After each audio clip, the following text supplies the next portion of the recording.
English Fairy Tales, collected by Joseph Jacobs. Chapter 11. Cap-o'-Rushes. Well, there was once a very rich gentleman, and he'd 3 daughters, and he thought he'd see how fond they were of him. So he says to the first, "How much do you love me, my dear?" "Why," says she, "as I love my life." "That's good," says he. So he says to the second, "How much do you love me, my dear?" "Why," says she, "better nor all the world." "That's good," says he. So he says to the third, "How much do you love me, my dear?" "Why, I love you as fresh meat loves salt," says she. Well, he was that angry. "You don't love me at all," says he, "and in my house you stay no more." So he drove her out there and then, and shut the door in her face. Well, she went away on, till she came to a fen, and there she gathered a lot of rushes, and made them into a sort of a cloak with a hood, to cover her from head to foot, and to hide her fine clothes. And then she went on, till she came to a great house. "Do you want a maid?" says she. "No, we don't," said they. "I haven't nowhere to go," says she, "and I ask no wages, and do any sort of work," says she. "Well," says they, "if you like to wash the pots and scrape the saucepans, you may stay," said they. So she stayed there and washed the pots, and scraped the saucepans, and did all the dirty work. And because she gave no name, they called her Cap-o'-Rushes. Well, one day there was to be a great dance a little way off, and the servants were allowed to go and look on at the grand people. Cap-o'-Rushes said she was too tired to go, so she stayed at home. But when they were gone, she offed with her cap-o'-rushes, and cleaned herself, and went to the dance, and no one there was so finely dressed as her. Well, who should be there but her master's son, and what should he do but fall in love with her the minute he set eyes on her. He wouldn't dance with any one else. But before the dance was done, Cap-o'-Rushes slipped off, and away she went home. And when the other maids came back, she was pretending to be asleep with her cap-o'-rushes on. Well, next morning they said to her, "You did miss a sight, Cap-o'-Rushes." "What was that?" says she. "Why, the beautifullest lady you ever see, dressed right gay and ga. The young master, he never took his eyes off her." "Well, I should have liked to have seen her," says Cap-o'-Rushes. "Well, there's to be another dance this evening, and perhaps she'll be there." But come the evening, Cap-o'-Rushes said she was too tired to go with them. Howsoever, when they were gone, she offed with her cap-o'-rushes, and cleaned herself, and away she went to the dance. The master's son had been reckoning on seeing her, and he danced with no one else, and never took his eyes off her.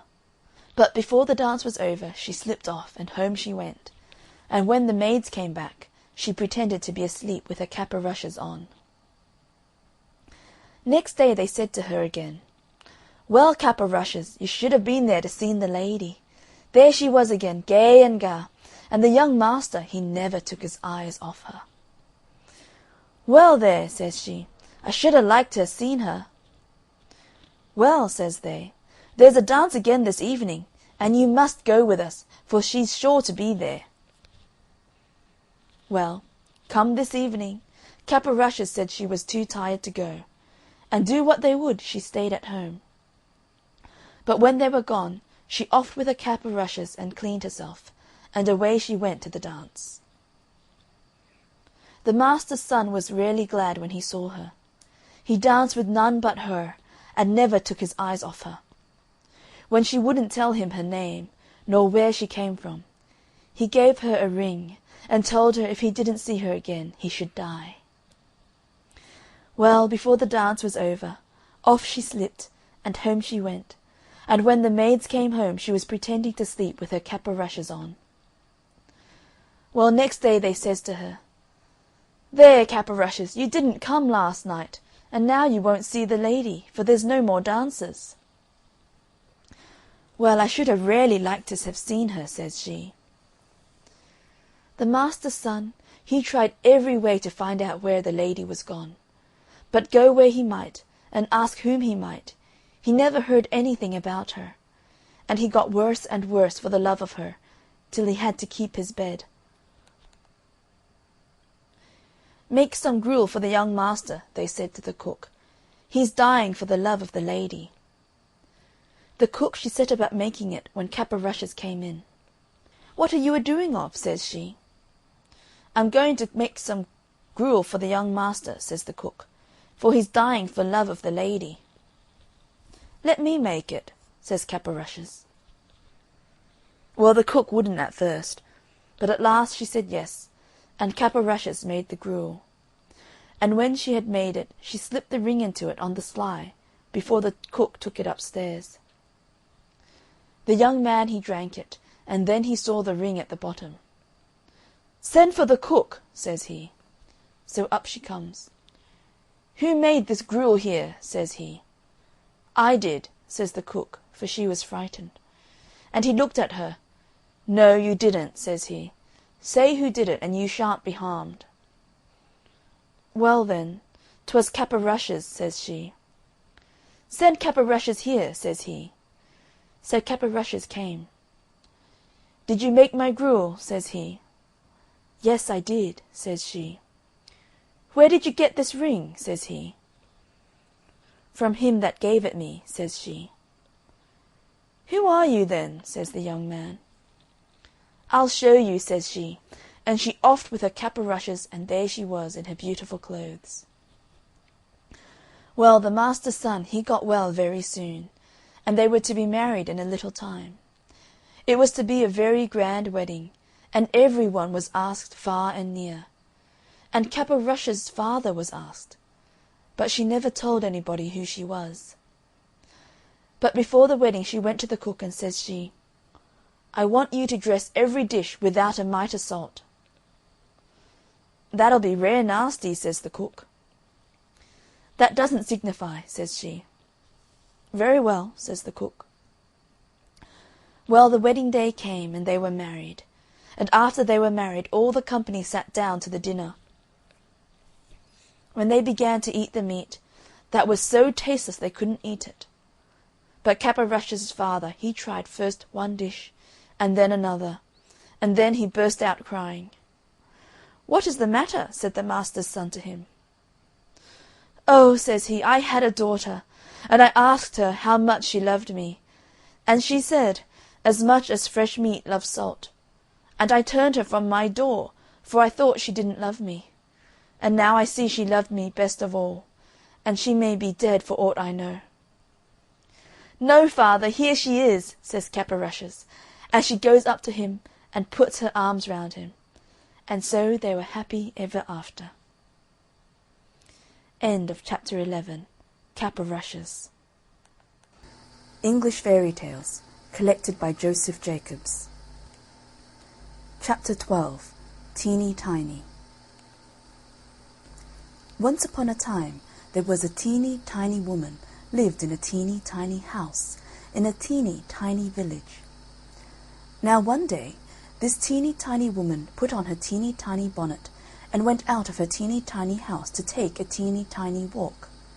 And when this teeny tiny woman had gone a teeny tiny way, she came to a teeny tiny gate.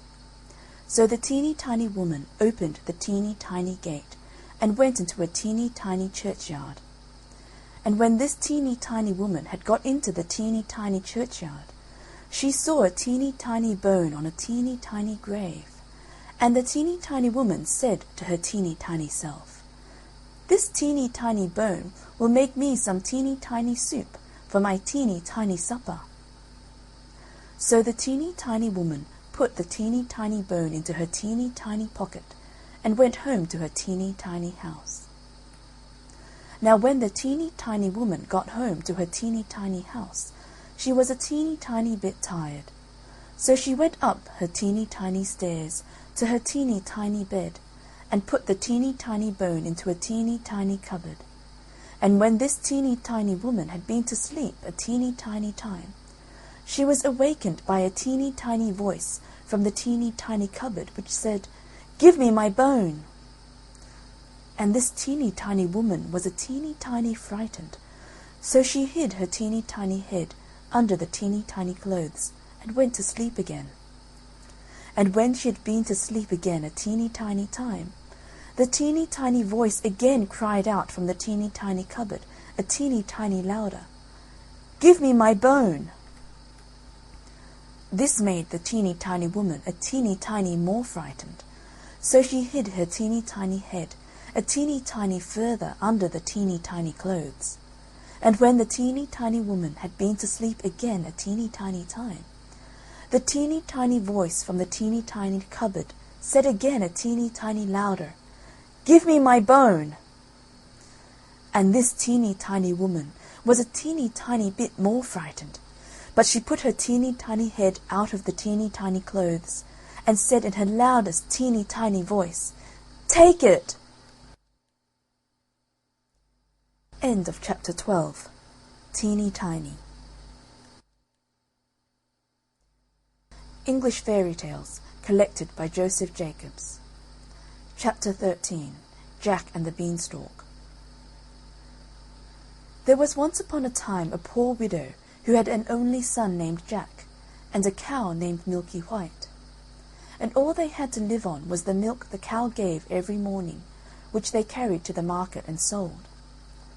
But one morning Milky White gave no milk, and they didn't know what to do. "What shall we do? What shall we do?" said the widow, wringing her hands. "Cheer up, mother. I'll go and get work somewhere," said Jack. "We've tried that before, and nobody would take you," said his mother. "We must sell Milky White, and with the money do something, start shop or something." "All right, mother," says Jack. "It's market day today, and I'll soon sell Milky White, and then we'll see what we can do." So he took the cow's halter in his hand, and off he starts. He hadn't gone far when he met a funny-looking old man who said to him, "Good morning, Jack." "Good morning to you," said Jack, and wondered how he knew his name. "Well, Jack, and where are you off to?" said the man. "I'm going to market to sell our cow here." "Oh, you look the proper sort of chap to sell cows," said the man. "I wonder if you know how many beans make 5?" "2 in each hand and 1 in your mouth," says Jack, as sharp as a needle. "Right you are," said the man. "And here they are, the very beans themselves," he went on, pulling out of his pocket a number of strange-looking beans. "As you are so sharp," says he, "I don't mind doing a swap with you, your cow, for these beans." "Walker," says Jack, "wouldn't you like it?" "Ah, you don't know what these beans are," said the man. "If you plant them overnight, by morning they grow right up to the sky." "Really?" says Jack. "You don't say so." "Yes, that is so, and if it doesn't turn out to be true, you can have your cow back." "Right," says Jack, and hands him over Milky White's halter and pockets the beans. Back goes Jack home, and as he hadn't gone very far, it wasn't dusk by the time he got to his door. "What, back, Jack?" said his mother. "I see you haven't got Milky White, so you've sold her. How much did you get for her?" "You'll never guess, mother," says Jack. "No, you don't say so. Good boy. 5 pounds? 10? 15? No, it can't be 20. "I told you couldn't guess. What do you say to these beans? They're magical. Plant them overnight and—" "What?" says Jack's mother. "Have you been such a fool, such a dolt, such an idiot, as to give away my Milky White, the best milker in the parish, and prime beef to boot, for a set of paltry beans? Take that! Take that! Take that! And as for your precious beans, here they go out of the window. And now off with you to bed. Not a sup shall you drink, and not a bit shall you swallow this very night." So Jack went upstairs to his little room in the attic, and sad and sorry he was, to be sure, as much for his mother's sake as for the loss of his supper. At last he dropped off to sleep. When he woke up, the room looked so funny. The sun was shining into part of it, and yet all the rest was quite dark and shady. So Jack jumped up and dressed himself and went to the window. And what do you think he saw? Why, the beans his mother had thrown out of the window into the garden had sprung up into a big beanstalk, which went up and up and up till it reached the sky. So the man spoke truth after all. The beanstalk grew up quite close past Jack's window, so all he had to do was to open it and give a jump onto the beanstalk, which was made like a big plaited ladder. So Jack climbed and he climbed and he climbed and he climbed and he climbed and he climbed and he climbed, till at last he reached the sky. And when he got there, he found a long, broad road going as straight as a dart. So he walked along and he walked along and he walked along, till he came to a great big tall house, and on the doorstep there was a great big tall woman. "Good morning, Mum," says Jack, quite polite-like. "Should you be so kind as to give me some breakfast?" For he hadn't had anything to eat, you know, the night before, and was as hungry as a hunter. "It's breakfast you want, is it?" says the great big tall woman. "It's breakfast you'll be if you don't move off from here. My man is an ogre, and there's nothing he likes better than boys broiled on toast. You'd better be moving on, or he'll soon be coming." "Oh, please, Mum, do give me something to eat, Mum. I've had nothing to eat since yesterday morning, really and truly, Mum," says Jack. "I may as well be broiled as die of hunger." Well, the ogre's wife wasn't such a bad sort after all, so she took Jack into the kitchen and gave him a junk of bread and cheese and a jug of milk. But Jack hadn't half finished these when, thump, thump, thump, the whole house began to tremble with the noise of someone coming.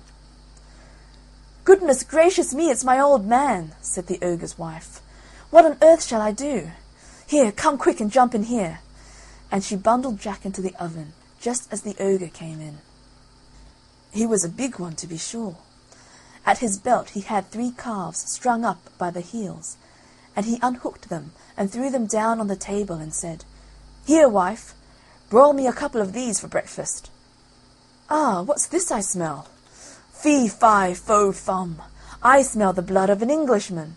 Be he alive or be he dead, I'll have his bones to grind my bread." "Nonsense, dear," said his wife, "you're dreaming. Or perhaps you smell the scraps of that little boy you liked so much for yesterday's dinner. Here, go you and have a wash and tidy up, and by the time you come back your breakfast will be ready for you." So the ogre went off, and Jack was just going to jump out of the oven and run off when the woman told him not. "Wait till he's asleep," says she. "He always has a snooze after breakfast." Well, the ogre had his breakfast, and after that he goes to a big chest and takes out of it a couple of bags of gold, and sits down counting them, till at last his head began to nod, and he began to snore till the whole house shook again. Then Jack crept out on tiptoe from his oven, and as he was passing the ogre, he took one of the bags of gold under his arm, and off he pelters till he came to the beanstalk.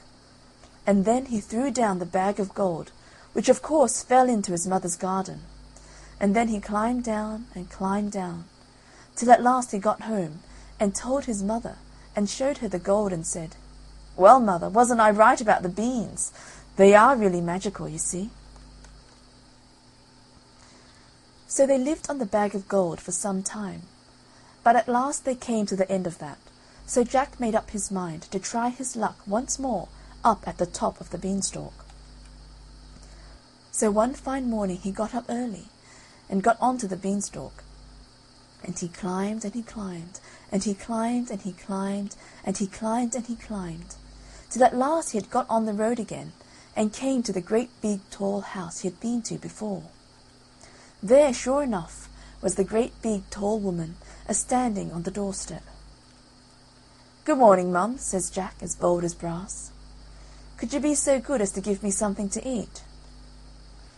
"Go away, my boy," said the big tall woman, "or else my man will eat you up for breakfast.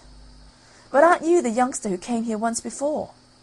Do you know, that very day "My man missed one of his bags of gold." "That's strange, Mum," says Jack. "I dare say I could tell you something about that, but I'm so hungry I can't speak till I've had something to eat." Well, the big tall woman was that curious that she took him in and gave him something to eat. But he had scarcely began munching it, as slowly as he could, when thump, thump, thump, they heard the giant's footstep, and his wife hid Jack away in the oven. All happened as it did before. In came the ogre as he did before, said, "Fee, fi, fo, fum," and had his breakfast of 3 broiled oxen. Then he said, "Wife, bring me the hen that lays the golden eggs." So she brought it, and the ogre said, "Lay," and it laid an egg all of gold. And then the ogre began to nod his head, and to snore till the house shook. Then Jack crept out of the oven on tiptoe, and caught hold of the golden hen, and was off before you could say Jack Robinson. But this time the hen gave a cackle which woke the ogre, and just as Jack got out of the house he heard him calling, "Wife, wife, what have you done with my golden hen?" And the wife said, "Why, my dear?" But that was all Jack heard, for he rushed off to the beanstalk, and climbed down like a house on fire. And when he got home he showed his mother the wonderful hen, and said, "Lay," to it. And it laid a golden egg every time he said lay. Well, Jack was not content, and it wasn't very long before he determined to have another try at his luck up there at the top of the beanstalk. So one fine morning he got up early, and went on to the beanstalk. And he climbed, and he climbed, and he climbed, and he climbed, till he got to the top. But this time he knew better than to go straight to the ogre's house. And when he got near it, he waited behind a bush, till he saw the ogre's wife come out with a pail to get some water. And then he crept into the house, and got into the copper. He hadn't been there long when he heard thump, thump, thump, as before, and in come the ogre and his wife. "Fee, fi, fo, fum, I smell the blood of an Englishman," cried out the ogre. "I smell him, wife, I smell him." "Do you, my dearie?" says the ogre's wife. "Then if it's that little rogue that stole your gold, and the hen that laid the golden eggs, he's sure to have got into the oven." And they both rushed to the oven, but Jack wasn't there, luckily. And the ogre's wife said, "There you are again with your fee, fi, fo, fum. Why, of course it's the laddie you caught last night that I've broiled for your breakfast. How forgetful I am, and how careless you are not to tell the difference between a live un and a dead un." So the ogre sat down to the breakfast and ate it. But every now and then he would mutter, "Well, I could have sworn," and he'd get up and search the larder and the cupboards and everything, only luckily he didn't think of the copper. After breakfast was over, the ogre called out, "Wife, wife, bring me my golden harp." So she brought it and put it on the table before him. Then he said, "Sing," and the golden harp sang most beautifully, and it went on singing till the ogre fell asleep, and commenced to snore like thunder. Then Jack lifted up the copper lid very quietly, and got down like a mouse, and crept on hands and knees, till he got to the table, when he got up, and caught hold of the golden harp, and dashed with it towards the door. But the harp called out quite loud, "Master, master!" and the ogre woke up just in time to see Jack running off with his harp. Jack ran as fast as he could, and the ogre came rushing after, and would soon have caught him, only Jack had a start, and dodged him a bit, and knew where he was going. When he got to the beanstalk, the ogre was not more than 20 yards away, when suddenly he saw Jack disappear like. And when he got up to the end of the road, he saw Jack underneath climbing down for dear life. Well, the ogre didn't like trusting himself to such a ladder, and he stood and waited, so Jack got another start. But just then the harp cried out, "Master, master!" and the ogre swung himself down onto the beanstalk, which shook with his weight. Down climbs Jack, and after him climbed the ogre. By this time Jack had climbed down, and climbed down till he was very nearly home. So he called out, "Mother, mother, bring me an axe, bring me an axe." And his mother came rushing out with the axe in her hand. But when she came to the beanstalk, she stood stock still with fright, for there she saw the ogre just coming down below the clouds. But Jack jumped down and got hold of the axe, and gave a chop at the beanstalk, which cut it half in two. The ogre felt the beanstalk shake and quiver, so he stopped to see what was the matter. Then Jack gave another chop with the axe, and the beanstalk was cut in two and began to topple over. Then the ogre fell down and broke his crown, and the beanstalk came toppling after. Then Jack showed his mother his golden harp, and what with showing that and selling the golden eggs, Jack and his mother became very rich, and he married a great princess, and they lived happy ever after. End of chapter 13. Jack and the Beanstalk. Ever after. English Fairy Tales, collected by Joseph Jacobs. Chapter 14. The Story of the Three Little Pigs. Once upon a time when pigs spoke rhyme, and monkeys chewed tobacco, and hens took snuff to make them tough, and ducks went quack, quack, quacko. There was an old sow with 3 little pigs, and as she had not enough to keep them, she sent them out to seek their fortune. The first that went off met a man with a bundle of straw, and said to him, "Please, man, give me that straw to build me a house." Which the man did, and the little pig built a house with it. Presently came along a wolf, and knocked at the door, and said, little pig, let me come in." To which the pig answered, "No, no, by the hair of my chinny chin chin." The wolf then answered to that, "Then I'll huff and I'll puff, and I'll blow your house in." So he huffed, and he puffed, and he blew his house in, and ate up the little pig. The second little pig met a man with a bundle of furs, and said, "Please, man, give me that furs to build a house." Which the man did, and the pig built his house. Then along came the wolf, and said, little pig, let me come in." "No, no, by the hair of my chinny chin chin." "Then I'll puff and I'll huff, and I'll blow your house in." So he huffed, and he puffed, and he puffed, and he huffed, and at last he blew the house down, and he ate up the little pig. The third little pig met a man with a load of bricks, and said, "Please, man, give me those bricks to build a house with." So the man gave him the bricks, and he built his house with them. So the wolf came, as he did to the other little pigs, and said, little pig, let me come in." "No, no, by the hair of my chinny chin chin." "Then I'll huff and I'll puff, and I'll blow your house in." Well, he huffed, and he puffed, and he huffed, and he puffed, and he puffed, and he huffed, but he could not get the house down.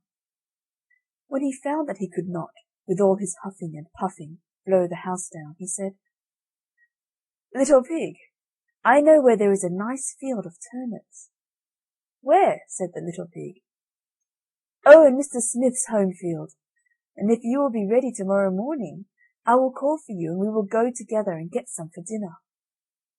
"Very well," said the little pig. "I will be ready. What time do you mean to go?" "Oh, at 6 o'clock." Well, the little pig got up at 5, and got the turnips before the wolf came, which he did about 6, and he said, "Little pig, are you ready?" The little pig said, "Ready! I have been and come back again, and got a nice potful for dinner." The wolf felt very angry at this, but thought that he would be up to the little pig somehow or other, so he said, "Little pig, I know where there is a nice apple tree." "Where?" said the pig. "Down at Merry Garden," replied the wolf, "and if you will not deceive me, I will come for you at 5 o'clock tomorrow, and get some apples." Well, the little pig bustled up the next morning at 4 o'clock, and went off for the apples, and to get back before the wolf came. But he had further to go, and had to climb the tree, so that just as he was coming down from it, he saw the wolf coming, which, as you may suppose, frightened him very much. When the wolf came up, he said, "Little pig, what? Are you here before me? Are they nice apples?" "Yes, very," said the little pig. "I will throw you down one." And he threw it so far that, while the wolf was gone to pick it up, the little pig jumped down and ran home. The next day the wolf came again and said to the little pig, "Little pig, there is a fair at Shanklin this afternoon. Will you go?" "Oh, yes," said the pig, "I will go. What time shall you be ready?" "At 3," said the wolf. So the little pig went off before the time as usual, and got to the fair, and bought a butter churn, which he was going home with when he saw the wolf coming. Then he could not tell what to do, so he got into the churn to hide, and by so doing turned it round, and it rolled down the hill with the pig in it, which frightened the wolf so much that he ran home without going to the fair. He went to the little pig's house and told him how frightened he had been by a great round thing which came down the hill past him. Then the little pig said, "Ha! I frightened you then.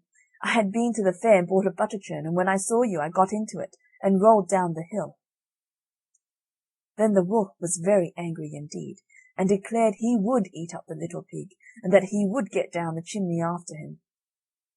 When the little pig saw what he was about, he hung on the pot full of water, and made up a blazing fire, and, just as the wolf was coming down, took off the cover, and in fell the wolf. So the little pig put on the cover again in an instant, boiled him up, and ate him for supper, and lived happy ever afterwards. End of chapter 14. The story of the 3 little pigs.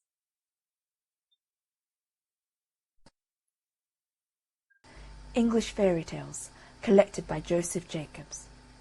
Chapter 15. The Master and His Pupil. There was once a very learned man in the North Country, who knew all the languages under the sun, and who was acquainted with all the mysteries of creation.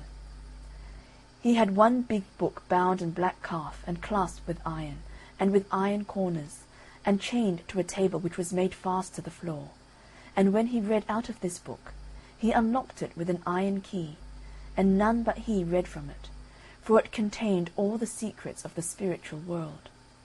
It told how many angels there were in heaven, and how they marched in their ranks, and sang in their choirs, and what were their several functions, and what was the name of each great angel of might.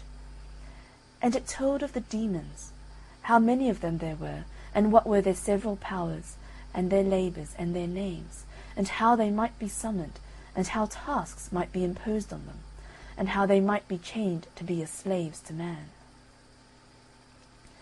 Now the master had a pupil, who was but a foolish lad, and he acted as servant to the great master, but never was he suffered to look into the black book, hardly to enter the private room. One day the master was out, and then the lad, as curious as could be, hurried to the chamber where his master kept his wondrous apparatus for changing copper into gold, and lead into silver, and where was his mirror, in which he could see all that was passing in the world, and where was the shell which, when held to the ear, whispered all the words that were being spoken by anyone that the master desired to know. The lad tried in vain with the crucibles to turn copper and lead into gold and silver. He looked long and vainly into the mirror. Smoke and clouds passed over it, but he saw nothing plain, and the shell to his ear produced only indistinct murmurings, like the breaking of distant seas on an unknown shore. "I can do nothing," he said, "as I don't know the right words to utter, and they are locked up in yon book." He looked round, and see, the book was unfastened. The master had forgotten to lock it before he went out. The boy rushed to it, and unclosed the volume. It was written with red and black ink, and much of it he could not understand, but he put his finger on a line and spelled it through. At once the room was darkened, and the house trembled. A clap of thunder rolled through the passage and the old room, and there stood before him a horrible, horrible form, breathing fire, and with eyes like burning lamps. It was the demon Beelzebub, whom he had called up to serve him. "Set me a task," said he. with a voice like the roaring of an iron furnace. The boy only trembled, and his hair stood up. "Set me a task, or I shall strangle thee!" But the lad could not speak. Then the evil spirit stepped towards him, and putting forth his hand touched his throat. The fingers burned his flesh. "Set me a task!" "Water yon flower!" cried the boy in despair, pointing to a geranium which stood in a pot on the floor. Instantly the spirit left the room, but in another instant he returned with a barrel on his back, and poured its contents over the flower. And again he went and came, and poured more and more water, till the floor of the room was ankle deep. "Enough, enough!" gasped the lad. But the demon heeded him not. The lad didn't know the words by which to send him away, and still he fetched water. It rose to the boy's knees, and still more water was poured. It mounted to his waist, and Beelzebub still kept on bringing barrels full. It rose to his armpits, and he scrambled to the table-top. And now the water in the room stood up to the window, and washed against the glass, and swirled around his feet on the table. It still rose. It reached his breast. In vain he cried. The evil spirit would not be dismissed, and to this day he would have been pouring water, and would have drowned all Yorkshire. But the master remembered on his journey that he had not locked his book, and therefore returned, and at the moment when the water was bubbling about the pupil's chin, rushed into the room and spoke the words which cast Beelzebub back into his fiery home. End of chapter 15. The Master and His Pupil. English Fairy Tales, collected by Joseph Jacobs. Chapter 16. Titty Mouse and Tatty Mouse. Titty Mouse and Tatty Mouse both lived in a house. Titty Mouse went a-leasing, and Tatty Mouse went a-leasing. So they both went a-leasing. Titty Mouse leased an ear of corn, and Tatty Mouse leased an ear of corn. So they both leased an ear of corn. Titty Mouse made a pudding, and Tatty Mouse made a pudding. So they both made a pudding. And Tatty Mouse put her pudding into the pot to boil. But when Titty went to put hers in, the pot tumbled over, and scalded her to death. Then Tatty sat down and wept. Then a three-legged stool said, "Tatty, why do you weep?" "Titty's dead," said Tatty, "and so I weep." "Then," said the stool, "I'll hop." So the stool hopped. Then a broom in the corner of the room said, "Stool, why do you hop?" "Oh," said the stool, "Titty's dead and Tatty weeps, and so I hop." "Then," said the broom, "I'll sweep." So the broom began to sweep. "Then," said the door, "Broom, why do you sweep?" "Oh," said the broom, "Titty's dead and Tatty weeps, and the stool hops, and so I sweep." "Then," said the door, "I'll jar." So the door jarred. Then said the window, "Door, why do you jar?" "Oh," said the door, "Titty's dead and Tatty weeps, and the stool hops, and the broom sweeps, and so I jar." "Then," said the window, "I'll creak."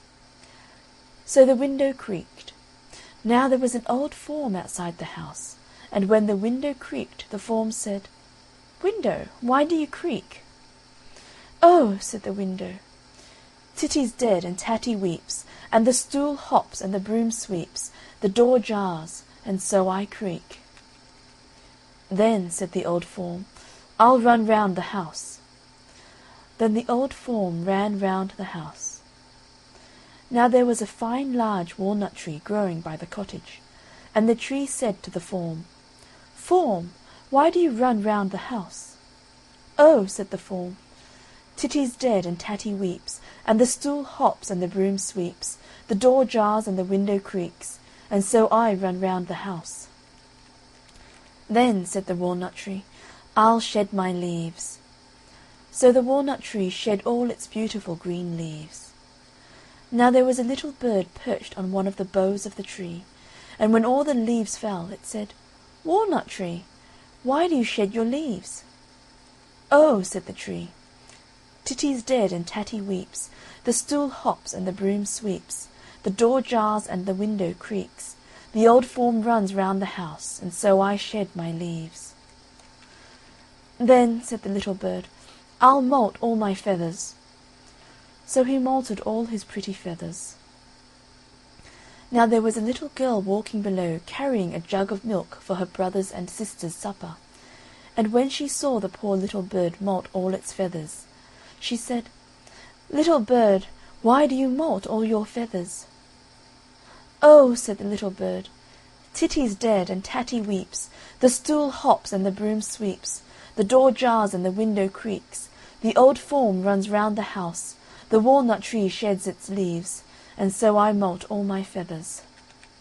"Then," said the little girl, "I'll spill the milk." So she dropped the pitcher and spilt the milk. Now there was an old man just by on the top of a ladder thatching a rick, and when he saw the little girl spill the milk, he said, "Little girl, what do you mean by spilling the milk? Your little brothers and sisters must go without their supper."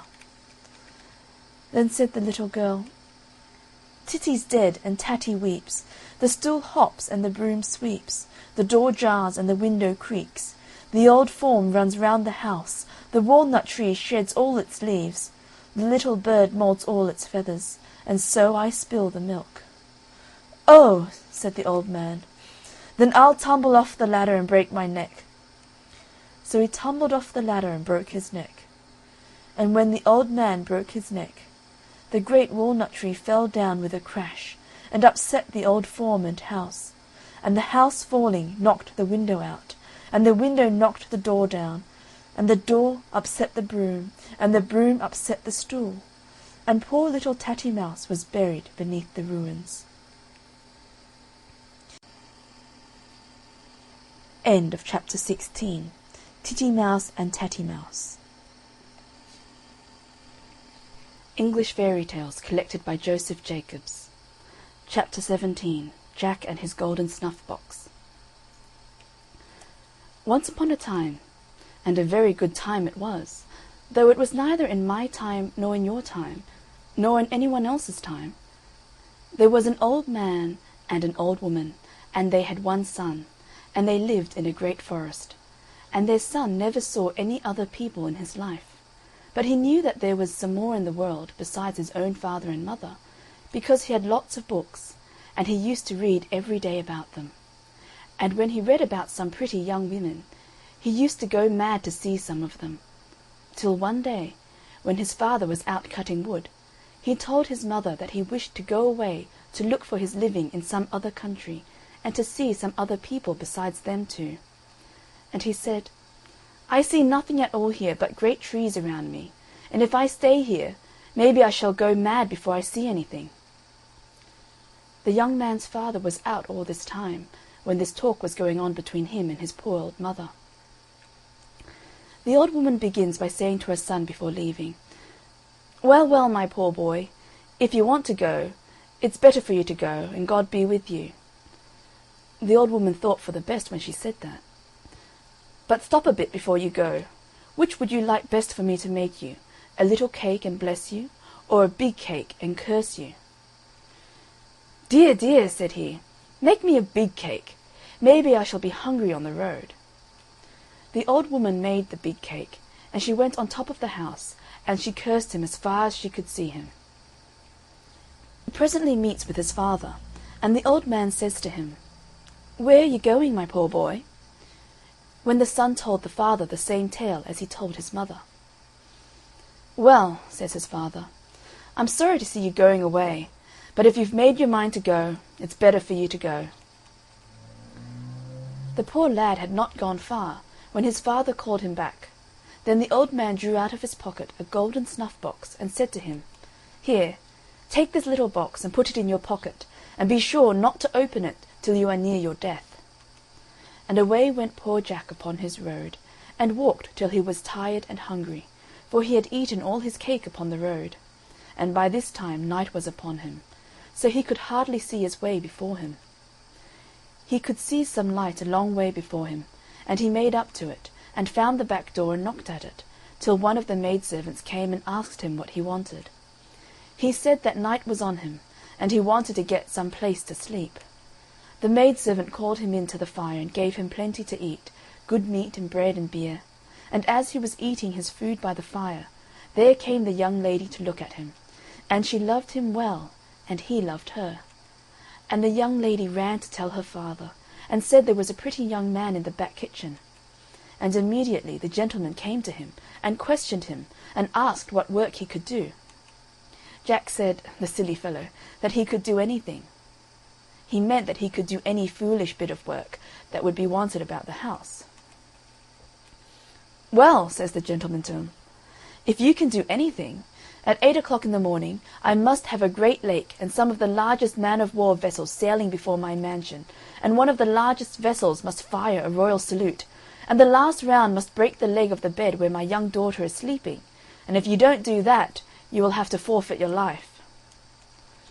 "All right," said Jack, and away he went to his bed, and said his prayers quietly, and slept till it was near 8 o'clock, and he had hardly any time to think what he was to do, till all of a sudden he remembered about the little golden box that his father gave him, and he said to himself, "Well, well, I never was so near my death as I am now." And then he felt in his pocket, and drew the little box out, and when he opened it, out there hopped 3 little red men, and asked Jack, "What is your will with us?" "Well," said Jack, "I want a great lake, and some of the largest man-of-war vessels in the world before this mansion, and one of the largest vessels to fire a royal salute, and the last round to break one of the legs of the bed where this young lady is sleeping." "All right," said the little men, "go to sleep." Jack had hardly time to bring the words out of his mouth to tell the little men what to do, but when it struck 8 o'clock, when bang, bang, went one of the largest man-of-war vessels, and it made Jack jump out of bed to look through the window, and I can assure you it was a wonderful sight for him to see, after being so long with his father and mother living in a wood. By this time Jack dressed himself, and said his prayers, and came down laughing, for he was proud he was, because the thing was done so well. The gentleman comes to him and says to him, "Well, my young man, I must say that you are very clever indeed. Come and have some breakfast." And the gentleman tells him, "Now there are 2 more things you have to do, and then you shall have my daughter in marriage." Jack gets his breakfast, and has a good squint at the young lady, and also she at him. The other thing that the gentleman told him to do was to fell all the great trees for miles around by 8 o'clock in the morning, and, to make my long story short, it was done, and it pleased the gentleman well. The gentleman said to him, "The other thing you have to do," and it was the last thing, "you must get me a great castle standing on 12 golden pillars, and there must come regiments of soldiers, and go through their drill. At 8 o'clock the commanding officer must say, 'Shoulder up.'" "All right," said Jack. When the 3rd and last morning came, the 3rd great feat was finished, and he had the young daughter in marriage. But oh dear, there is worse to come yet. The gentleman now makes a large hunting party, and invites all the gentlemen around the country to it, and to see the castle as well. And by this time Jack has a beautiful horse and a scarlet dress to go with them. On that morning his valet, when putting Jack's clothes by, after changing them to go a-hunting, put his hand in one of Jack's waistcoat pockets, and pulled out the little golden snuff-box, as poor Jack left behind in a mistake. And that man opened the little box, and there hopped the 3 little red men out, and asked him what he wanted with them. "Well," said the valet to them, "I want this castle to be moved from this place far and far across the sea." "All right," said the little red men to him. "Do you wish to go with it?" "Yes," said he. "Well, get up," said they to him, and away they went, far and far over the great sea. Now the grand hunting party comes back, and the castle upon the 12 golden pillars had disappeared, to the great disappointment of those gentlemen as did not see it before. That poor silly Jack is threatened by taking his beautiful young wife from him, for taking them in the way he did. But the gentleman at last made an agreement with him, and he is to have 12 months and a day to look for it, and off he goes with a good horse and money in his pocket. Now poor Jack goes in search of his missing castle, over hills, dales, valleys, and mountains, through woolly woods and sheep walks, further than I can tell you, or ever intend to tell you, until at last he comes up to the place where lives the king of all the little mice in the world. There was one of the little mice on sentry at the front gate, going up to the palace, and did try to stop Jack from going in. He asked the little mouse, "Where does the king live? I should like to see him." This one sent another with him to show him the place, and when the king saw him, he called him in. And the king questioned him, and asked him where he was going that way. Well, Jack told him all the truth, that he had lost the great castle, and was going to look for it, and he had a whole 12 months and a day to find it out. And Jack asked him whether he knew anything about it, and the king said, "No, but I am the king of all the little mice in the world, and I will call them all up in the morning, and maybe they have seen something of it." Then Jack got a good meal and bed, and in the morning he and the king went on to the fields, and the king called all the mice together, and asked them whether they had seen the great beautiful castle standing on golden pillars. And all the little mice said, no, there was none of them had seen it. The old king said to him that he had 2 other brothers. "One is the king of all the frogs, and my other brother, who is the oldest, he is the king of all the birds in the world, and if you go there, maybe they know something about the missing castle." The king said to him, "Leave your horse here with me till you come back, and take one of my best horses under you, and give this cake to my brother. He will know then who you got it from. Mind and tell him I am well, and should like dearly to see him." And then the king and Jack shook hands together. And when Jack was going through the gates, the little mouse asked him, should he go with him? And Jack said to him, "No, I shall get myself into trouble with the king." And the little thing told him, "It will be better for you to let me go with you. Maybe I shall do some good to you some time without you knowing it." "Jump up, then." And the little mouse ran up the horse's leg and made it dance, and Jack put the mouse in his pocket. Now Jack, after wishing good morning to the king and pocketing the little mouse which was on sentry, trudged on his way, and such a long way he had to go, and this was his first day. At last he found the place, and there was one of the frogs on sentry, and gun upon his shoulder, and did try to hinder Jack from going in. But when Jack said to him that he wanted to see the king, he allowed him to pass, and Jack made up to the door. The king came out and asked him his business, and Jack told him all from beginning to end. "Well, well, come in." He gets good entertainment that night, and in the morning the king made such a funny sound, and collected all the frogs in the world, and he asked them, did they know or see anything of a castle that stood upon 12 golden pillars? And they all made a curious sound, crow, crow, crow, crow, and said, no. Jack had to take another horse, and a cake to this king's brother, who was the king of all the fowls of the air. And as Jack was going through the gates, the little frog that was on sentry asked John should he go with him. Jack refused him for a bit, but at last he told him to jump up, and Jack put him in his other waistcoat pocket, and away he went again on his great long journey. It was 3 times as long this time as it was the first day. However, he found the place, and there was a fine bird on sentry, and Jack passed him, and he never said a word to him, and he talked with the king and told him everything, all about the castle. "Well," said the king to him, "you shall know in the morning from my birds whether they know anything or not." Jack put up his horse in the stable, and then went to bed, after having something to eat.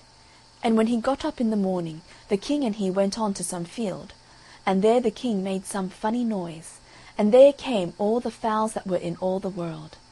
And the king asked them, did they see the fine castle? And all the birds answered, no.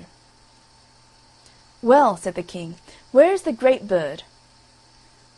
They had to wait then for a long time for the eagle to make his appearance, when at last he came all in a perspiration, after sending 2 little birds high up in the sky to whistle on him to make all the haste he possibly could.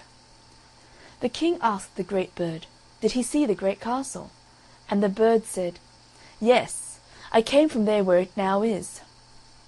Well, says the king to him, this young gentleman has lost it, and you must go with him back to it, but stop till you get a bit of something to eat first.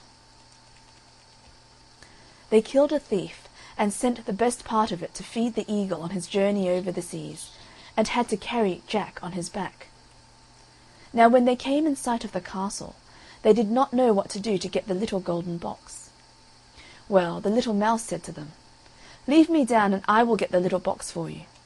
So the mouse stole into the castle, and got hold of the box, and when he was coming down the stairs it fell down, and he was very near being caught. He came running out with it, laughing his best. "Have you got it?" Jack said to him. He said, "Yes," and off they went back again, and left the castle behind. As they were all of them, Jack, Mouse, Frog, and Eagle, passing over the great sea, they fell to quarrelling about which it was that got the little box, till down it slipped into the water. It was by them looking at it and handing it from one hand to the other that they dropped the little box to the bottom of the sea. "Well, well," said the frog, "I knew that I would have to do something, so you had better let me go down in the water." And they let him go, and he was down for 3 days and 3 nights, and up he comes and shows his nose and little mouth out of the water, and all of them asked him, did he get it? And he told them, no. "Well, what are you doing there, then?" "Nothing at all," he said, "only I want my full breath." And the poor little frog went down the second time, and he was down for a day and a night, and up he brings it. And away they did go after being there 4 days and nights, and after a long tug over seas and mountains, arrive at the palace of the old king, who is the master of all the birds in the world, and the king is very proud to see them, and has a hearty welcome and a long conversation.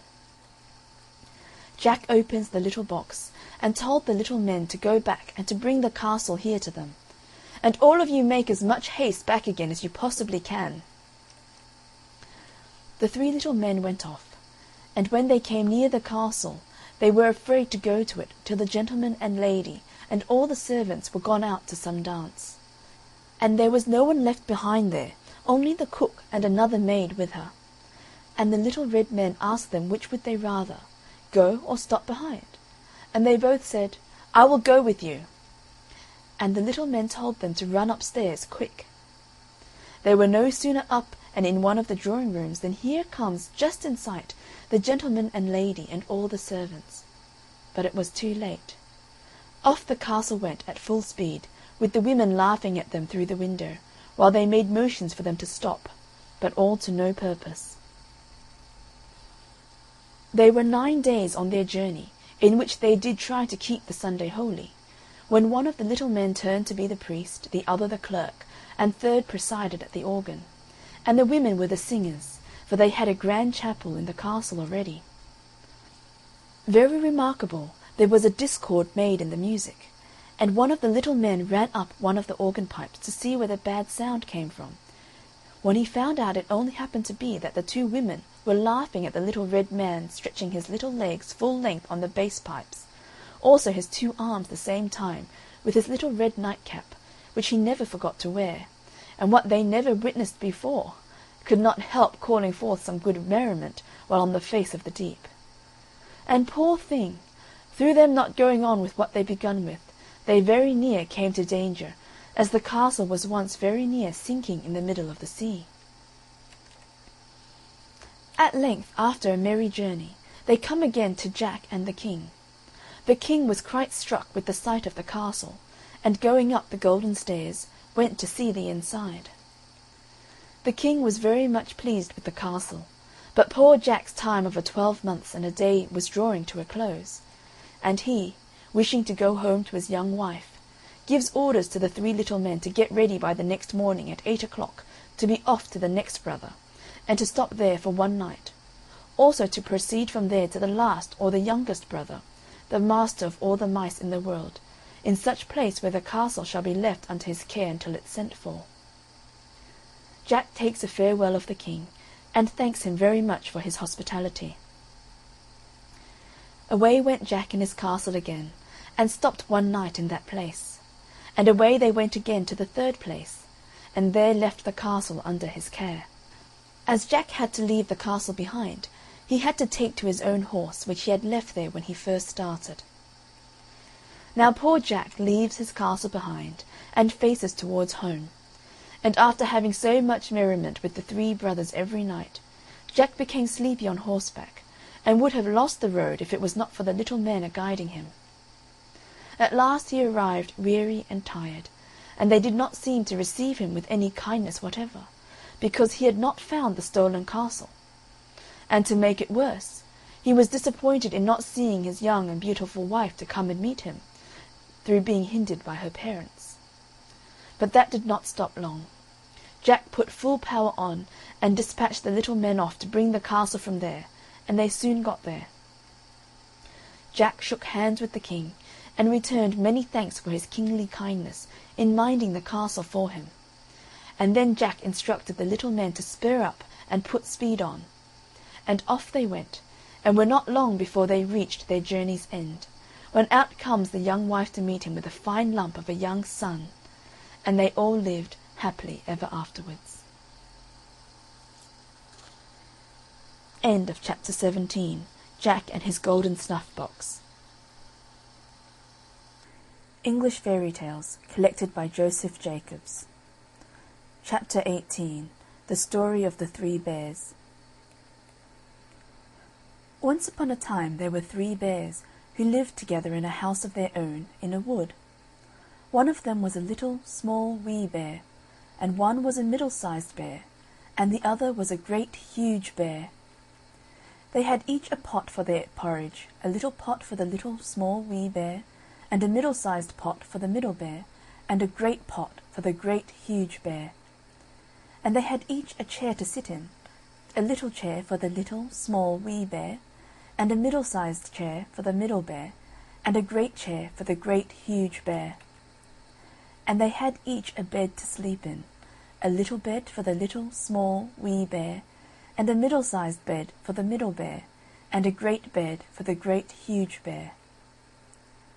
One day, after they had made the porridge for their breakfast and poured it into their porridge pots, they walked out into the wood while the porridge was cooling, that they might not burn their mouths by beginning too soon to eat it. And while they were walking, a little old woman came to the house.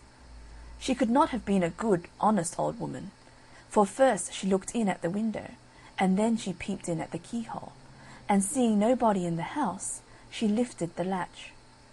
The door was not fastened, because the bears were good bears, who did nobody any harm, and never suspected that anybody would harm them. So the little old woman opened the door and went in, and well pleased she was when she saw the porridge on the table.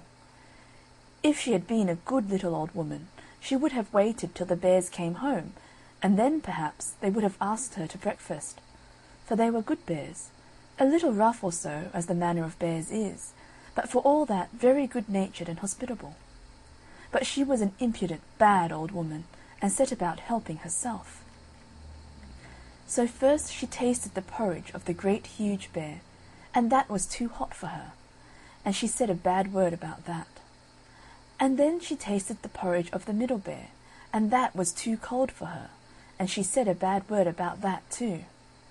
And then she went to the porridge of the little, small, wee bear, and tasted that, and that was neither too hot nor too cold, but just right, and she liked it so well that she ate it all up. But the naughty old woman said a bad word about the little porridge pot, because it did not hold enough for her. Then the little old woman sat down in the chair of the great huge bear, and that was too hard for her. And then she sat down in the chair of the middle bear, and that was too soft for her. And then she sat down in the chair of the little, small, wee bear, and that was neither too hard nor too soft, but just right. So she seated herself in it, and there she sat till the bottom of the chair came out, and down she came plump upon the ground. And the naughty old woman said a wicked word about that too. Then the little old woman went upstairs into the bedchamber in which the 3 bears slept. At first she lay down upon the bed of the great huge bear, but that was too high at the head for her. And next she lay down upon the bed of the middle bear, and that was too high at the foot for her. And then she lay down upon the bed of the little, small, wee bear, and that was neither too high at the head nor at the foot, but just right. So she covered herself up comfortably and lay there till she fell fast asleep. By this time the 3 bears thought their porridge would be cool enough, so they came home to breakfast. Now the little old woman had left the spoon of the great huge bear standing in his porridge. "Somebody has been at my porridge," said the great huge bear in his great rough, gruff voice. And when the middle bear looked at his, he saw that the spoon was standing in it too. They were wooden spoons.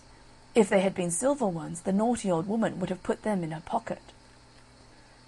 "Somebody has been at my porridge," said the middle bear in his middle voice. Then the little small wee bear looked at his, and there was the spoon in the porridge pot, but the porridge was all gone.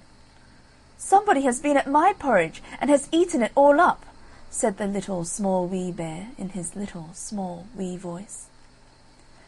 Upon this the 3 bears, seeing that someone had entered their house and had eaten up the little small wee bear's breakfast, began to look about them. Now the little old woman had not put the hard cushion straight when she rose from the chair of the great huge bear. "Somebody has been sitting in my chair," said the great huge bear in his great rough, gruff voice. And the little old woman had squatted down the soft cushion of the middle bear. "Somebody has been sitting in my chair," said the middle bear in his middle voice. And you know what the little old woman had done to the 3rd chair. "Somebody has been sitting in my chair, and has set the bottom out of it," said the little small wee bear in his little small wee voice. Then the 3 bears thought it necessary that they should make farther search. So they went upstairs into their bedchamber. Now the little old woman had pulled the pillow of the great huge bear out of its place. "Somebody has been lying in my bed," said the great huge bear in his great rough, gruff voice. And the little old woman had pulled the bolster of the middle bear out of its place. "Somebody has been lying in my bed," said the middle bear in his middle voice. And when the little small wee bear came to look at his bed, there was the bolster in its place, and the pillow in its place upon the bolster, and upon the pillow was the little old woman's ugly, dirty head, which was not in its place, for she had no business there. "Somebody has been lying in my bed, and here she is," said the little small wee bear in his little small wee voice. The little old woman had heard in her sleep the great rough, gruff voice of the great huge bear, but she was so fast asleep that it was no more to her than the roaring of wind, or the rumbling of thunder. And she had heard the middle voice of the middle bear, but it was only as if she had heard someone speaking in a dream. But when she heard the little small wee voice of the little small wee bear, it was so sharp and so shrill that it awakened her at once. Up she started, and when she saw the 3 bears on one side of the bed, she tumbled herself out at the other and ran to the window. Now the window was open, because the bears, like good tidy bears as they were, always opened their bedchamber window when they got up in the morning. Out the little old woman jumped, and whether she broke her neck in the fall, or ran into the wood and was lost there, or found her way out of the wood and was taken up by the constable and sent to the house of correction for a vagrant as she was, I cannot tell. But the 3 bears never saw anything more of her. End of chapter 18. The story of the 3 bears. English Fairy Tales collected by Joseph Jacobs. Chapter 19. Jack the Giant Killer. When good King Arthur reigned, there lived near the Land's End of England, in the county of Cornwall, a farmer who had one only son called Jack. He was brisk and of a ready, lively wit, so that nobody or nothing could worst him. In those days the Mount of Cornwall was kept by a huge giant named Cormoran. He was 18 feet in height, and about 3 yards round the waist, of a fierce and grim countenance, the terror of all the neighbouring towns and villages. He lived in a cave in the midst of the mount, and whenever he wanted food he would wade over to the mainland, where he would furnish himself with whatever came in his way. Everybody at his approach ran out of their houses, while he seized on their cattle, making nothing of carrying 6 oxen on his back at a time. And as for their sheep and hogs, he would tie them round his waist like a bunch of tallow dips. He had done this for many years, so that all Cornwall was in despair. One day Jack happened to be at the town hall when the magistrates were sitting in council about the giant. He asked, "What reward will be given to the man who kills Cormoran?" "The giant's treasure," they said, "will be the reward." Quoth Jack, "Then let me undertake it." So he got a horn, shovel, and pickaxe, and went over to the mount in the beginning of a dark winter's evening, when he fell to work, and before morning had dug a pit 22 feet deep, and nearly as broad, covering it over with long sticks and straw. Then he strewed a little mould over it, so that it appeared like plain ground. Jack then placed himself on the opposite side of the pit, farthest from the giant's lodging, and just at the break of day he put the horn to his mouth and blew, "Tantivy, tantivy." This noise roused the giant, who rushed from his cave, crying, "You incorrigible villain! Are you come here to disturb my rest? You shall pay dearly for this. Satisfaction I will have, and this it shall be. I will take you whole and broil you for breakfast." He had no sooner uttered this than he tumbled into the pit, and made the very foundations of the mount to shake. "O giant," quoth Jack, "where are you now? Oh, faith, you are gotten now to Lob's Pound, where I will surely plague you for threatening words. What do you think now of broiling me for your breakfast? Will no other diet serve you but poor Jack?" Then, having tantalized the giant for a while, he gave him a most weighty knock with his pickaxe on the very crown of his head, and killed him on the spot. Jack then filled up the pit with earth and went to search the cave, which he found contained much treasure. When the magistrates heard of this, they made a declaration he should henceforth be termed Jack the Giant Killer, and presented him with a sword and a belt, on which were written these words embroidered in letters of gold: "He is the right valiant Cornish man, who slew the giant Cormoran." The news of Jack's victory soon spread over all the west of England, so that another giant, named Blunderbore, hearing of it, vowed to be revenged on Jack if ever he should light on him. This giant was the lord of an enchanted castle, situated in the midst of a lonesome wood. Now Jack, about 4 months afterwards, walking near this wood in his journey to Wales, being weary, seated himself near a pleasant fountain, and fell fast asleep. While he was sleeping, the giant, coming there for water, discovered him, and knew him to be the far-famed Jack the Giant Killer, by the lines written on the belt. Without ado he took Jack on his shoulders, and carried him towards his castle. Now as they passed through a thicket, the rustling of the boughs awakened Jack, who was strangely surprised to find himself in the clutches of the giant. His terror was only begun, for, on entering the castle, he saw the ground strewed with human bones, and the giant told him his own would ere long be among them. After this the giant locked poor Jack in an immense chamber, leaving him there while he went to fetch another giant, his brother, living in the same wood, who might share in the meal on Jack. After waiting some time, Jack, on going to the window, beheld afar off the 2 giants coming towards the castle. "Now," quoth Jack to himself, "my death or my deliverance is at hand." Now there were strong cords in a corner of the room in which Jack was, and 2 of these he took, and made a strong noose at the end, and while the giants were unlocking the iron gate of the castle, he threw the ropes over each of their heads. Then he drew the other ends across a beam, and pulled with all his might, so that he throttled them. Then, when he saw they were black in the face, he slid down the rope, and drawing his sword, slew them both. Then taking the giant's keys, and unlocking the rooms, he found 3 fair ladies tied by the hair of their heads, almost starved to death. "Sweet ladies," quoth Jack, "I have destroyed this monster and his brutish brother, and obtained your liberties."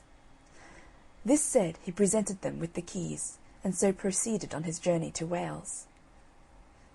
Jack made the best of his way by travelling as fast as he could, but lost his road and was benighted, and could find any habitation until, Coming into a narrow valley, he found a large house, and in order to get shelter took courage to knock at the gate. But what was his surprise when there came forth a monstrous giant with 2 heads. Yet he did not appear so fiery as the others were, for he was a Welsh giant, and what he did was by private and secret malice under the false show of friendship. Jack, having told his condition to the giant, was shown into a bedroom where, in the dead of night, he heard his host in another apartment muttering these words: "Though here you lodge with me this night, you shall not see the morning light. My club shall dash your brains outright." "Say'st thou so?" quoth Jack. "That is like one of your Welsh tricks, yet I hope to be cunning enough for you." Then, getting out of bed, he laid a billet in the bed in his stead, and hid himself in a corner of the room. At the dead time of the night, in came the Welsh giant, who struck several heavy blows on the bed with his club, thinking he had broken every bone in Jack's skin. The next morning Jack, laughing in his sleeve, gave him hearty thanks for his night's lodging. "How have you rested?" quoth the giant. "Did you not feel anything in the night?" "No," quoth Jack, "nothing but a rat which gave me 2 or 3 slaps with her tail." With that, greatly wondering, the giant led Jack to breakfast, bringing him a bowl containing 4 gallons of hasty pudding. Being loath to let the giant think it too much for him, Jack put a large leather bag under his loose coat, in such a way that he could convey the pudding into it without its being perceived. Then, telling the giant he would show him a trick, taking a knife Jack ripped open the bag, and out came all the hasty pudding. Whereupon saying, "Odd splutters her nails, her can do that trick herself," the monster took the knife, and ripping open his belly, fell down dead. Now it happened in these days that King Arthur's only son asked his father to give him a large sum of money, in order that he might go and seek his fortune in the Principality of Wales, where lived a beautiful lady possessed with 7 evil spirits. The king did his best to persuade his son from it, but in vain, so at last gave way, and the prince set out with 2 horses, one loaded with money, the other for himself to ride upon. Now after several days' travel, he came to a market town in Wales, where he beheld a vast crowd of people gathered together. The prince asked the reason of it, and was told that they had arrested a corpse for several large sums of money which the deceased owed when he died.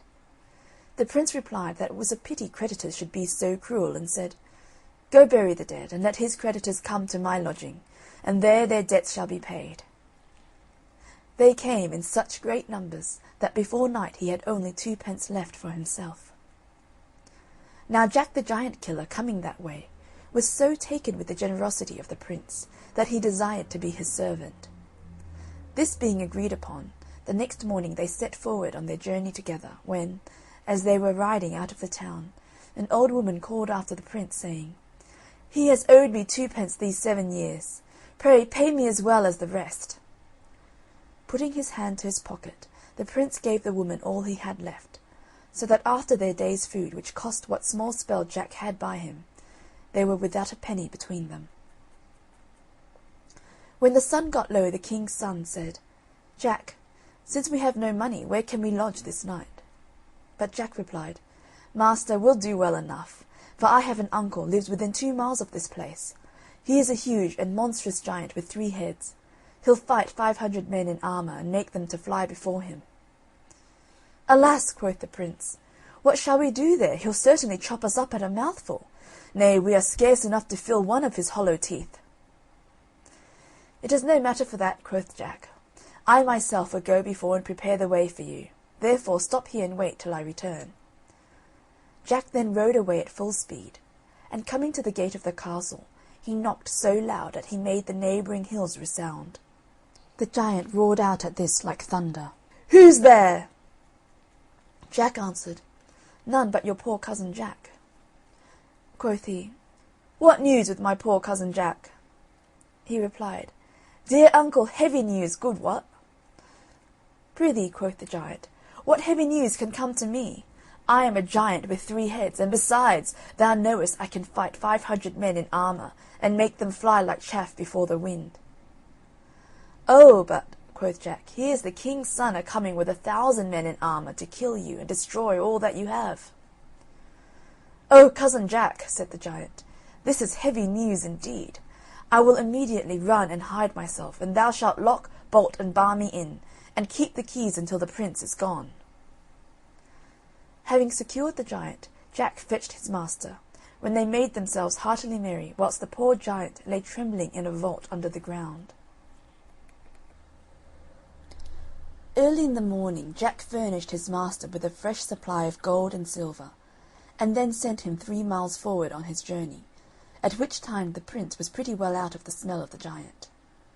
Jack then returned and let the giant out of the vault, who asked what he should give him for keeping the castle from destruction.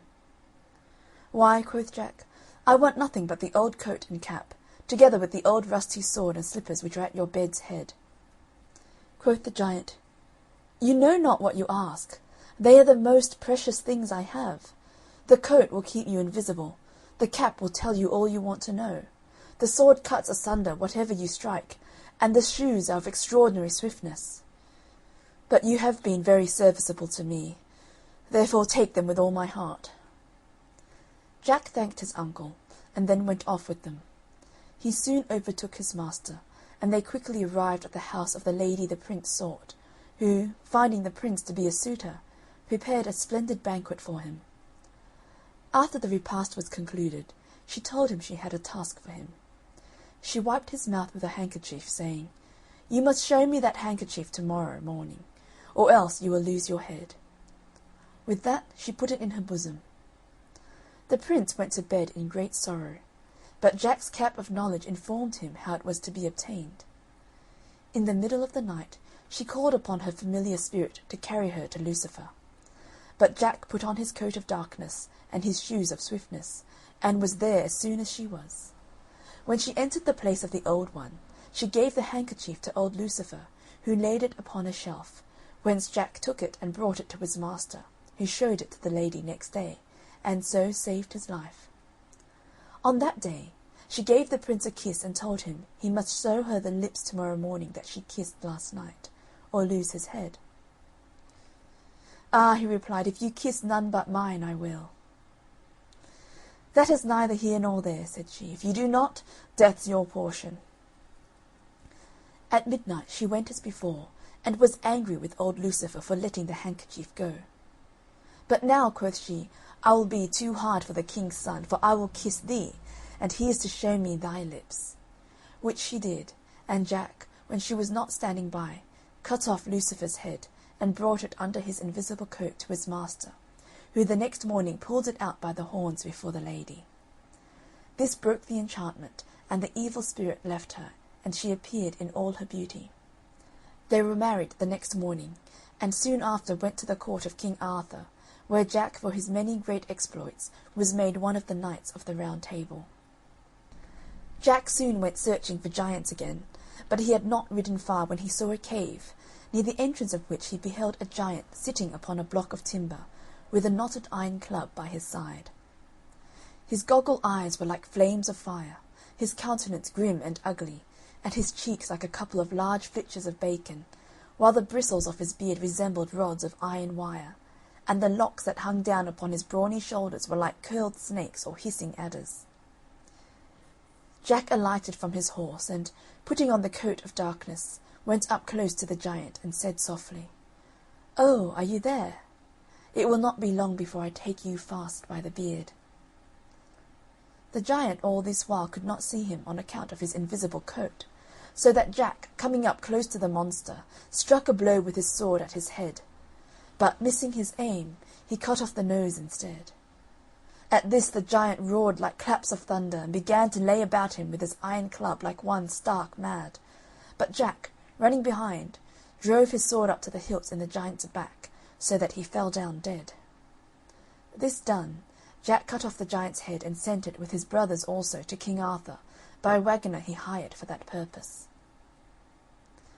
Jack now resolved to enter the giant's cave in search of his treasure, and passing along through a great many windings and turnings, he came at length to a large room paved with freestone, at the upper end of which was a boiling cauldron, and on the right hand a large table, at which the giant used to dine. Then he came to a window barred with iron, through which he looked and beheld a vast number of miserable captives, who, seeing him, cried out, "Alas, young man, art thou come to be one amongst us in this miserable den?" "Ay," quoth Jack, "but pray tell me what is the meaning of your captivity?" "We are kept here," said one, "till such time as the giants have a wish to feast, and then the fattest among us is slaughtered, and many other times they have dined upon murdered men." "Say you so?" quoth Jack, and straightway unlocked the gate and let them free, who all rejoiced like condemned men at sight of a pardon. Then searching the giants' coffers, he shared the gold and silver equally amongst them, and took them to a neighbouring castle, where they all feasted and made merry over their deliverance. But in the midst of all this mirth a messenger brought news that one Thunderdell, a giant with 2 heads, having heard of the death of his kinsman, had come from the northern dales to be revenged on Jack, and was within a mile of the castle, the country people flying before him like chaff. But Jack was not a bit daunted, and said, "Let him come. I have a tool to pick his teeth. And you, ladies and gentlemen, walk out into the garden, and you shall witness this great Thunderdell's death and destruction." The castle was situated in the midst of a small island, surrounded by a moat 30 feet deep and 20 feet wide, over which lay a drawbridge. So Jack employed men to cut through this bridge on both sides, nearly to the middle, and then, dressing himself in his invisible coat, he marched against the giant with a sword of sharpness. Although the giant could not see Jack, he smelt his approach and cried out in these words, "Fee, fi, fo, fum! I smell the blood of an Englishman. Be he alive or be he dead, I'll grind his bones to make me bread." "Say'st thou so?" said Jack. "Then thou art a monstrous miller indeed." The giant cried out again, "Art thou that villain who killed my kinsman?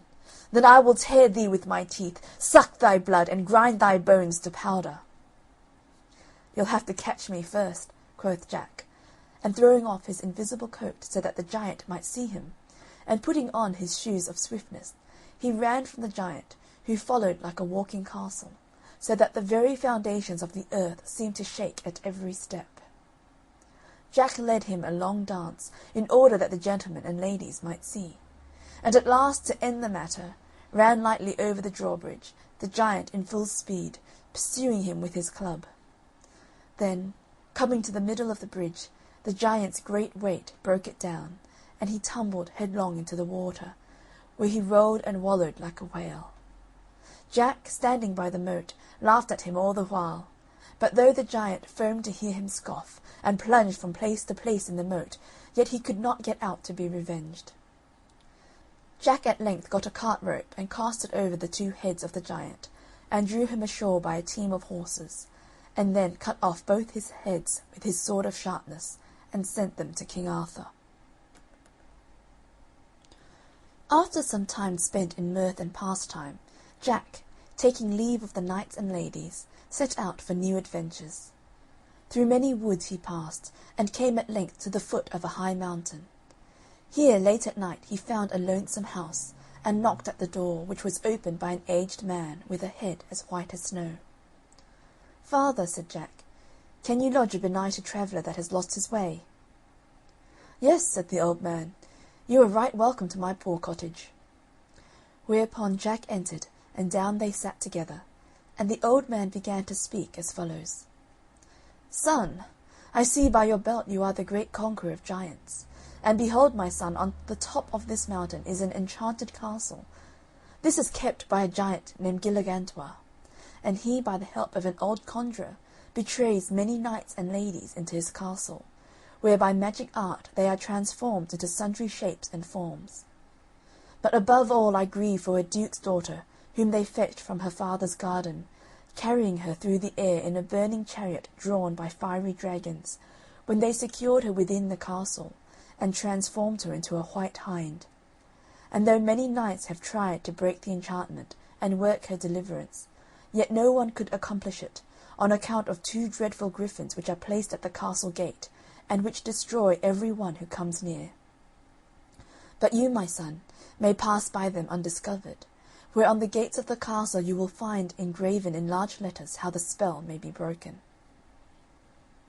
Jack gave the old man his hand, and promised that in the morning he would venture his life to free the lady. In the morning Jack arose and put on his invisible coat and magic cap and shoes, and prepared himself for the fray. Now when he had reached the top of the mountain he soon discovered the 2 fiery griffins, but passed them without fear, because of his invisible coat. When he had got beyond them he found upon the gates of the castle a golden trumpet hung by a silver chain, under which these lines were engraved: "Whoever shall this trumpet blow shall soon the giant overthrow, and break the black enchantment straight, so all shall be in happy state." Jack had no sooner read this but he blew the trumpet, at which the castle trembled to its vast foundations, and the giant and conjurer were in horrid confusion, biting their thumbs and tearing their hair, knowing their wicked reign was at an end. Then the giant, stooping to take up his club, Jack at one blow cut off his head, whereupon the conjurer, mounting up into the air, was carried away in a whirlwind. Then the enchantment was broken, and all the lords and ladies who had so long been transformed into birds and beasts returned to their proper shapes, and the castle vanished away in a cloud of smoke. This being done, the head of Gilligantua was likewise, in the usual manner, conveyed to the court of King Arthur, where the very next day Jack followed, with the knights and ladies who had been delivered. Whereupon, as a reward for his good services, the king prevailed upon the duke to bestow his daughter in marriage on honest Jack. So married they were, and the whole kingdom was filled with joy at the wedding. Furthermore, the king bestowed on Jack a noble castle with a very beautiful estate thereto belonging, where he and his lady lived in great joy and happiness all the rest of their days. End of chapter 19. Jack the Giant Killer. English Fairy Tales collected by Joseph Jacobs. Chapter 20. Henny Penny. One day Henny Penny was picking up corn in the cornyard when, whack, something hit her upon the head. "Goodness gracious me," said Henny Penny, "the skies are going to fall. I must go and tell the king." So she went along, and she went along, and she went along, till she met Cocky Locky. "Where are you going, Henny Penny?" says Cocky Locky. "Oh, I'm going to tell the king the skies are falling," says Henny Penny. "May I come with you?" says Cocky Locky. "Certainly," says Henny Penny. So Henny Penny and Cocky Locky went to tell the king the sky was falling. They went along, and they went along, and they went along, till they met Ducky Daddles. "Where are you going to, Henny Penny and Cocky Locky?" says Ducky Daddles. "Oh, we're going to tell the king the skies are falling," said Henny Penny and Cocky Locky. "May I come with you?" says Ducky Daddles. "Certainly," said Henny Penny and Cocky Locky. So Henny Penny, Cocky Locky, and Ducky Daddles went to tell the king the sky was a-falling. So they went along, and they went along, and they went along, till they met Goosey Poosey. "Where are you going to, Henny Penny, Cocky Locky, and Ducky Daddles?" said Goosey Poosey. "Oh, we're going to tell the king the skies are falling," said Henny Penny and Cocky Locky and Ducky Daddles. "May I come with you?" said Goosey Poosey. "Certainly," said Henny Penny, Cocky Locky, and Ducky Daddles. So Henny Penny, Cocky Locky, Ducky Daddles, and Goosey Poosey went to tell the king the sky was a-falling. So they went along, and they went along, and they went along, till they met Turkey Lurkey. "Where are you going, Henny Penny, Cocky Locky, Ducky Daddles, and Goosey Poosey?" says Turkey Lurkey. "Oh, we're going to tell the king the skies are falling," said Henny Penny, Cocky Locky, Ducky Daddles, and Goosey Poosey. "May I come with you, Henny Penny, Cocky Locky, Ducky Daddles, and Goosey Poosey?" said Turkey Lurkey. "Why, certainly, Turkey Lurkey," said Henny Penny, Cocky Locky, Ducky Daddles, and Goosey Poosey. So Henny Penny, Cocky Locky, Ducky Daddles, Goosey Poosey, and Turkey Lurkey all went to tell the king the sky was a-falling. So they went along, and they went along, and they went along, till they met Foxy Woxy. And Foxy Woxy said to Henny Penny, Cocky Locky, Ducky Daddles, Goosey Poosey, and Turkey Lurkey, "Where are you going, Henny Penny, Cocky Locky, Ducky Daddles, Goosey Poosey, and Turkey Lurkey?" And Henny Penny, Cocky Locky, Ducky Daddles, Goosey Poosey, and Turkey Lurkey said to Foxy Woxy, "We're going to tell the king the skies are falling." "Oh, but this is not the way to the king, Henny Penny, Cocky Locky, Ducky Daddles, Goosey Poosey, and Turkey Lurkey," says Foxy Woxy. I know the proper way. Shall I show it you?" "Why, certainly, Foxy Woxy," said Henny Penny, Cocky Locky, Ducky Daddles, Goosey Poosey, and Turkey Lurkey. So Henny Penny, Cocky Locky, Ducky Daddles, Goosey Poosey, Turkey Lurkey, and Foxy Woxy all went to tell the king the sky was a-falling. So they went along, and they went along, and they went along, till they came to a narrow and dark hole. Now this was the door of Foxy Woxy's cave. But Foxy Woxy said to Henny Penny, Cocky Locky, Ducky Daddles, Goosey Poosey, and Turkey Lurkey, "This is the short way to the king's palace. You'll soon get there if you follow me. I will go first, and you come after, Henny Penny, Cocky Locky, Ducky Daddles, Goosey Poosey, and Turkey Lurkey." "Why, of course, certainly, without doubt. Why not?" said Henny Penny, Cocky Locky, Ducky Daddles, Goosey Poosey, and Turkey Lurkey.